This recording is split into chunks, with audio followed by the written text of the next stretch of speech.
우리가 예수를 믿기만 하면 모두 다 똑같은 구원의 길을 갈 것이라 생각하는데 결코 그렇지를 않습니다. 누가 예수를 믿는다 하더라도 지혜의 길이 있고 그리고 세상의 정욕의 길이 있습니다. 그래서 하나님의 백성은 단순히 하나님을 믿는다는 것만 만족하는 것이 아니라 적극적으로 하나님의 말씀을 받아야 되는 것이에요. 그래서 이 말씀은 지혜의 말씀이기 때문에 우리의 갈 길을 바른 길로, 그리고 순탄한 길로, 그리고 하나님을 기뻐하는 길로 이끌어 주시는 것입니다. 그런데 현실적으로 우리가 이 세상을 살아갈 때에 하나님 말씀만 가지고 세상을 산다 그러면 세상에서 우리가 과연 바로 살아갈 수 있을까? 말씀대로 내가 바로 이 길을 간다 그러면 세상에서는 이 길을 간다고 하더라도 그 말씀과 반대되는 길이 많이 있는 것인데 내가 과연 그 길로 간다 하더라도 내가 과연 이 세상에서 성공할 수 있고 바로 살아갈 수 있을까? 이렇게 생각할 때가 참으로 많이 있습니다. 그래서 사업을 하시는 분, 직장에 다니시는 분, 이러한 분들도 교회에서는 예배를 열심히 잘 드리고 말씀은 받는데 어떤 상황에 처해져 있을 때는 세상 지혜를 따라가는 경우들이 많이 있는 것이에요. 왜냐하면 하나님의 지혜는 전혀 우리 삶 속에 도움이 될 것이라 이렇게 생각하지를 그 상황으로 볼 때는 되질 않기 때문인 것입니다. 그런데 실제적으로 우리가 그 길을 따라가 세상 길로 따라가고 나면은 나중에 가보면은 정말 남는 것은 섭섭한 것밖에 남지 않는 것이고 믿음이라는 것은 다 빼앗기게 되는 것입니다. 이스라엘 백성들은 일반 사람들보다 이 지혜에 대해서는 월등한 유익을 가지고 있었습니다. 그것이 뭐냐면 그들에게 하나님의 말씀이 주어졌기 때문인 것입니다. 그런데도 불구하고 이스라엘 백성들은 이 말씀을 귀하게 생각하지 않고 적극적으로 그 말씀을 받아들이지를 않았습니다. 오히려 하나님 말씀을 항상 듣는 말씀이니까 뻔하다고 그렇게 생각하고 잔소리같이 생각하고 오히려 하나님 말씀은 세상보다 뒤처진다 이렇게 생각을 해버렸던 것이에요. 그렇게 매력적이라 생각하지 못하고 하나님 말씀을 도외시하고 그리고 세상적으로 살다가 결국 이스라엘 백성들이 말년에 보면 망해버리고 나라까지 잃어버리는 그런 일이 생기는 거예요. 자기 눈으로 본 대로 갖는 것은 망해버리고 말았다고 하는 것입니다. 그래서 오늘도 우리들에게 주시는 교훈은 뭐냐면 우리 삶 속에 어떤 일이 있다 한다 하더라도 내 생각과 틀리고 세상 사람들 생각과 틀린다 하더라도 우리들은 하나님의 백성들은 살아가는 방식이 하나님 말씀을 붙들고 살아가게 될 때 하나님께서 개입하시게 되는 거예요. 하나님 말씀이 주어졌는데 내가 이러나 저러나 주님 뜻대로 살겠다 그러면 주께서 우리 삶 속에 역사하시게 되어 있습니다. 그리고 우리가 알지 못하는 놀라운 일들이 벌어지게 되어 있는 일인 것이죠. 자주 이야기 드리지만 우리 진양현 집사님 재경부에서 한국에 미국에 여기 3년 동안 와 있던 그런 분 새벽기도 찾는다고 새벽기도 하는 교회를 찾는다고 지금도 내가 아주 그분은 너무 선명하게 기억하고 있는 게 뭐냐면 눈이 너무 많이 와서 교회가 예배를 못 드릴 때였어요. 눈이 너무 와서 왜냐하면 요즘은 좋습니다. 왜냐하면 동네 길을 채워주기 때문에 차들이 교회 앞에까지는 오는 것이에요. 그런데 예전에는 동네 길 자체를 아예 안 채워줬습니다. 그러니까 차가 못 도는 거 아예 들어오질 못하게 돼요. 눈이 막 이렇게 쌓이게 되면. 제가 23년 동안 목회하면서 눈 때문에 교회 예배를 못 드린 적이 아마 2번 정도 있습니다. 완전히 그냥 폐쇄되어 버렸습니다. 그래도 목회자는 나와야 되잖아요. 우리 스태프들은 나왔던 것이에요. 나와가지고 교회 앞이라도 눈 치우고 멀리 차 세워놓고 걸어서 눈을 치우고 있는데 그 눈길 속에서 헤치고 오신 분이 진양인 집사님 한 분이 왔어요. 자기 교회 새벽기도 하는 줄 알고 왔다 그러면서 찾아왔더라고요. 이분이 은혜를 받고 나서 새벽기도 새벽재단을 찾는 거예요. 찾는데 워싱턴에서 이제 제일 큰 대형 교회라고 해서 이제 거기 자기 같은 IMF에 근무했었는데 이 IMF에 근무하게 되니까 이제 거기 한국 파견되는 분들이 대부분이 다가 이제 큰 교회에 거기 나가고 있었던 거예요. 나가니까 자기도 그쪽으로 오라고 해서 인도받아서 갔는데 자기 그거 가보니까 새벽 기도하는 분이기 때문에 가보니까 자기 마음에 안 맞는 거예요. 안 차는 것이에요. 그래서 몇 군데를 찾다가 누가 성관계 이야기해서 그 눈어서 완전히 다 문을 닫는 그때 우리 교회는 문 열었을 때 찾아왔던 거예요. 그래서 같이 와서 눈을 같이 한번 채웠어요. 여기서. 그리고 새벽마다 나왔는데 이분이 믿음이 있는데도 저희 교회에 와서 믿음이 새로 정립되기 시작했습니다. 그전에는 믿음이 있다 한다 하더라도 상사 눈치 보고 소신껏 자기 살지를 못했던 것이에요. 근데 저희 교회 와서 정말 충성스럽게 헌신했을 뿐만 아니라 정말 믿음. 예전에 한국 가서 그분이 호텔에 찾아와서 식사 대접하고 이러면서 저한테 노트를 보여줘요. 적은 노트를 가지고 있어요. 목사님, 제가 출장 다니고 KTX 타고 다니고 뭐 어딜 가고 이래 하더라도 성광교회 3년 동안 있으면서 설교했던 문구들, 그리고 외워야 될 구절들, 그리고 또한 구호들, 이런 거 다 노트에 가 있어요. 계속 자기가 본대. 계속 기도하면 있고 기도 안 하면 없다, 뭐 이런 것부터 해서 계속 그걸 보면 쫙 보여줘요. 보면.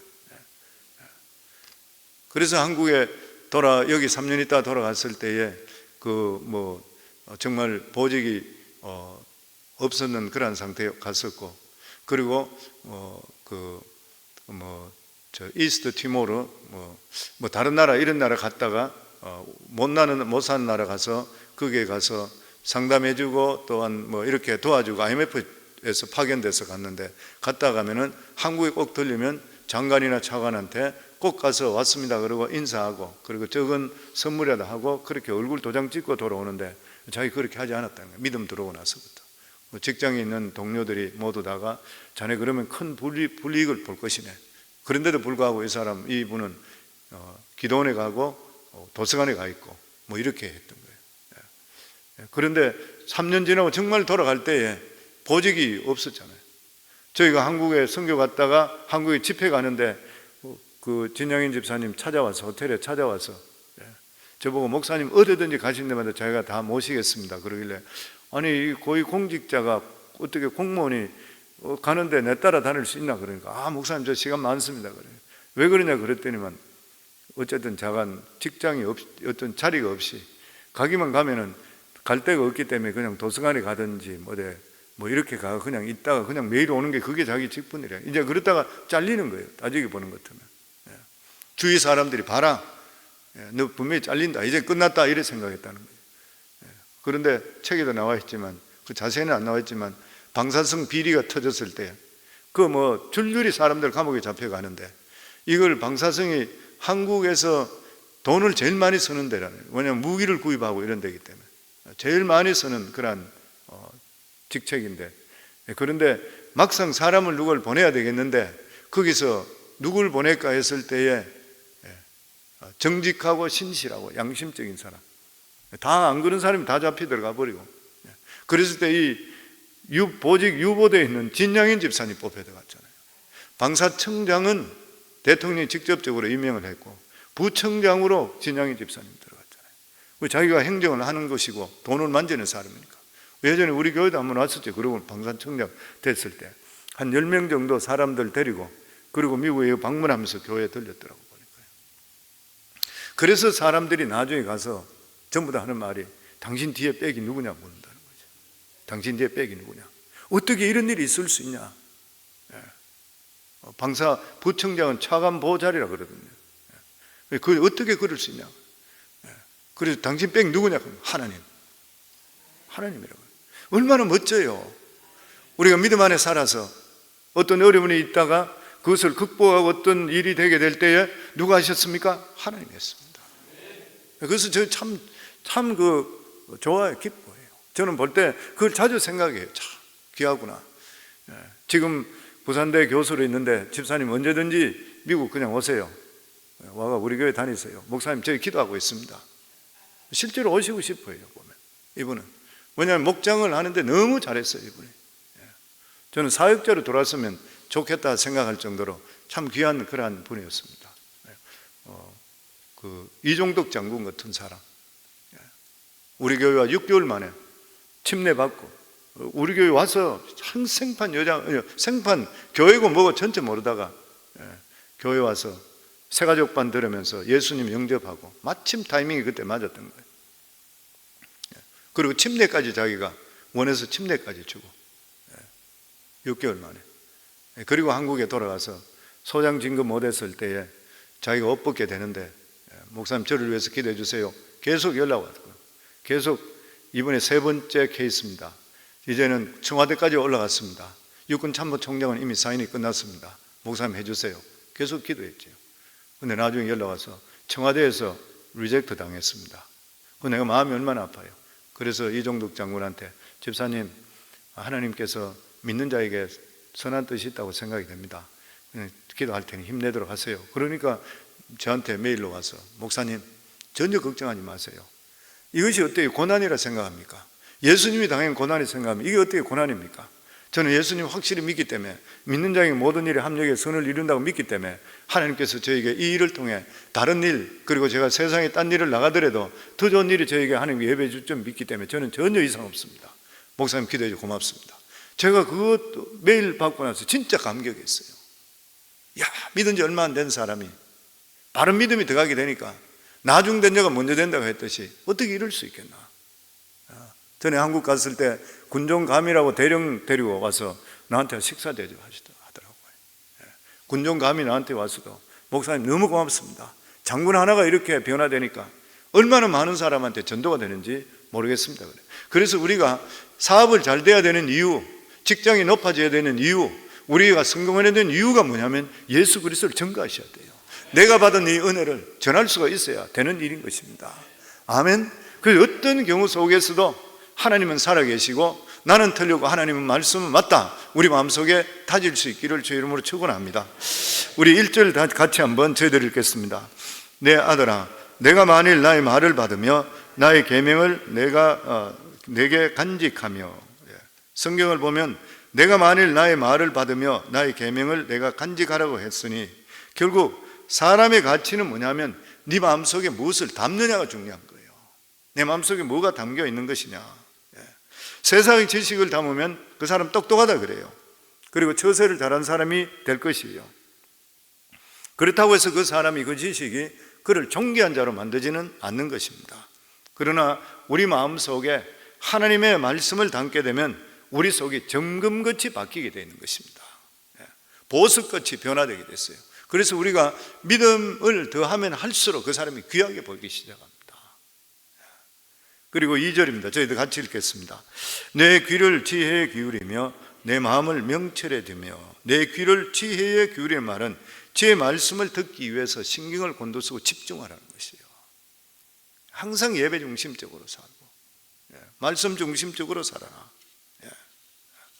네가 평생 들을 수 없는 그런 말씀들을 하나님 말씀을 통해 우리가 받을 수 있잖아요. 저는 그래서 그런 생각을 많이 해요. 내가 만약에 어릴 때부터 교회 다녔더라면 내 인생이 훨씬 더 지혜로운 삶을 살지 않았을까, 그런 생각을 참 할 때 많이 했습니다. 왜냐하면 이런 지혜로운 말을 내가 어디서 들을 수 있어요? 그냥 공부 외우고 열심히 하고 내가 좋은 대학 들어가고 뭐 이렇게 하는 것만 그냥 신경 쓰는 일인 것인지, 인생에 실제적으로 내 인생을 정말 바로잡아주는 이 귀한 말씀을 어릴 때부터 들을 수 있었다 그러면 나는 인생이 분명히 내 삶이 지금보다는 훨씬 더 내가 지혜로운 삶을 살 수 있을 것이다. 그래서 우리 자녀들 보고 항상 이야기가, 어릴 때부터 하나님 말씀을 받는 만큼 그 귀한 축복이 있나. 오늘도 새벽에 나와서 이렇게 하나님 말씀을 계속적으로 여러분 성도님들이 매일적으로 받을 수 있는 게 귀한 복인 줄을 믿습니다. 지금 순간에는 들을 때 내가 듣고 그냥 나가버리면 잊어버릴지 모르지만 어떤 일이 생기고 이럴 때는 이 말씀들이 생각나기 시작하는 거예요.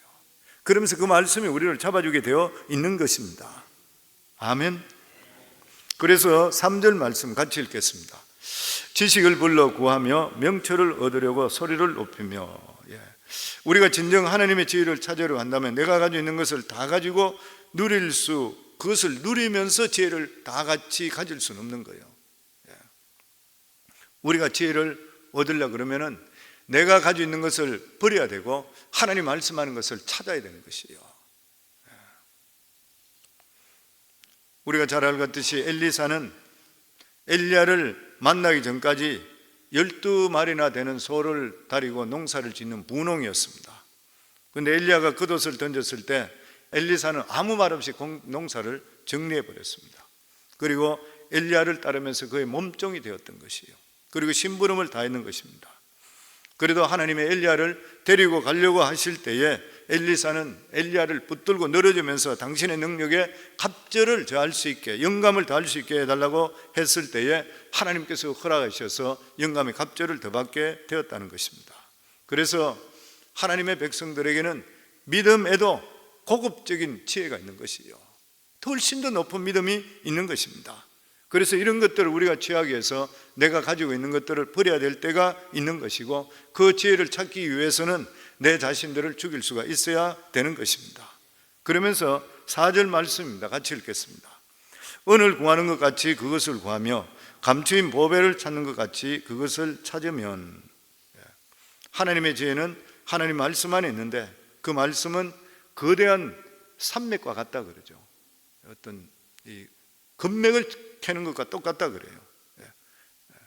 파고 들어가면 들어갈수록 놀라운 일들을 우리가 캐게 되어 있는 것입니다. 그래서 은을 구하는 것 같이 그것을 구하며 감추인 보배를 찾는 것 같이 그것을 찾으면, 성경을 해석하는 것은 이 금맥을 찾는 것이고 그리고 또한 보석을 캐는 것과 똑같다 그렇게 이야기해요. 우리는 이 세상에 성공하고 인기 얻기 위해서 엄청스럽게 수고를 많이 합니다. 그러나 하나님께서 우리에게 주시는 그런 말씀은 지혜를 얻으려 그러면 우리가 지금 찾고 있는 인기나 성공을 위해 찾는 것보다 더 애를 써야 된대요.